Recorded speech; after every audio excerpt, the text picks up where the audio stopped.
Orang yang ngira kalau gua sama si cewek ini ada hubungan. Terbukti pada suatu hari pas dianya kebetulan lagi kagak datang ke sekolah, tiba-tiba guru yang lagi ngajar nanyain ke gua. Rena, si Selfie hari ini kemana? Kok nggak datang dia? Jujur pas itu gue bingung. Dari banyaknya orang di kelas ini, kenapa malah gue yang ditanyain? Orang gue bukan siapa-siapa dia kok. Jadi gue mutusin buat jawab gini. Gak tahu saya bu. Mungkin dia sakit. Habis gue ngomong gitu, teman-teman sekelas gue yang lain semuanya langsung pada senyum. Kayak seolah-olah mereka ngomong, ya kali lu kagak tahu Ren. Terus ada lagi satu momen yang kagak bisa gue lupain. Lebih tepatnya di hari Minggu, gue posisinya kan lagi lapar banget. Ditambah lagi, gue sendirian doang di kosan. Anak-anak yang lain lagi pada sibuk sama urusan masing-masing. Apesnya, gue lagi kagak ada duit. Awalnya gue kepikiran buat minta makanan sama bude kos di kosan gue. Tapi karena gue ngerasa kagak enakan, jadi kagak gue lakuin itu. Lapar sesekali nggak apa-apa lah ya. Tapi selesai gue ngomong kayak gitu, gue keinget kalau bentar lagi Olimpiade Paris 2024 bakalan dimulai. Jadi kan Olimpiade bakalan dimulai, gue mau ngucapin semangat kepada atlet yang bakalan main di Olimpiade Paris di 2024. Gue harap para atlet-atlet yang hebat ini bisa membawa piala emas untuk Indonesia, negara kita tercinta cuy. Oke lanjut. Gue keinget kalau gue masih punya jatah makan 26 kali lagi dari si cewek. Jadi tanpa banyak basa-basi langsung gue telepon si cewek. Selfie, kamu bisa nggak datang ke kosan aku buat makanan?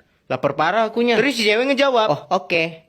10 menit ya. singkat cerita pas si cewek udah datang ke kosan gua, kan gua makan tuh. Tapi dia malah cuma ngeliatin gua makan. Jadi gua tanyain, gak ikutan makan juga Sel? Terus dia yang ngejawab, Enggak, lanjut aja. karena si cewek udah ngomong kayak gitu, ya udah, gua gasin aja makan terus. Tapi pas gua lagi asik-asiknya makan, gua heran, kok ini cewek bisa masuk ya? Kan ini kos putra. Apa dia kagak dijegat sama si bude? Tapi pas gua lagi mikir gitu, tiba-tiba anak kosan yang lain udah pada pulang dan mereka ngomong, buset Ren, lu bawa cewek ke kosan berani amat. Kalau bude ngeliat disikat nih lu. Di situ si cewek langsung pamit ke gua dan dia cabut. Pas si cewek udah cabut, langsung habis gua diceng-cengin sama teman-teman gua. Ditambah lagi lauk buat gua ntar malam malah disikat sama mereka. Singkat cerita pas di malamnya, kan gua lapar tuh. Tapi karena lauk gua udah disikat, jadi gua mutusin buat jalan keluar dengan tujuan cari angin. Pas gue lagi jalan keluar, gue kagak sengaja pas-pasan sama bude kos gue, dan dia ngomong, Cewek yang tadi siang itu kelihatan kayak anak baik ya. di situ gue cuma bisa ngejawab, iya bude. Singkat cerita gue langsung dikasih beberapa kata oleh bude kos gue. Intinya dia nyuruh gue buat ngejaga si cewek baik-baik. Padahal mah gue sama si cewek bukan siapa-siapa. Gue juga kagak mau berhubungan sama cewek yang masih belum bisa move on dari masa lalunya. Tapi hari demi hari gue ngerasa omongan yang dibilang bude kosan gue ini itu ada benarnya. Ini cewek betulan baik banget anjir.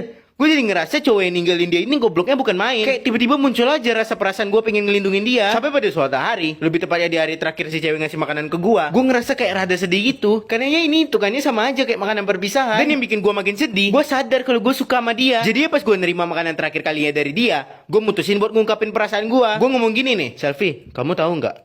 Selain aku suka sama bekal ini, aku juga suka sama pembuatnya. Di situ si cewek langsung ngejawab, Maksudnya aku tahu kok artinya tapi ini serius. karena gue udah terlanjur ngungkapin perasaan gue, kagak mungkin gue mundur lagi. Jadi gue jawab gini, iya aku serius Sel. Serius kalau ini terinspirasi dari Horoinga Oshiguro.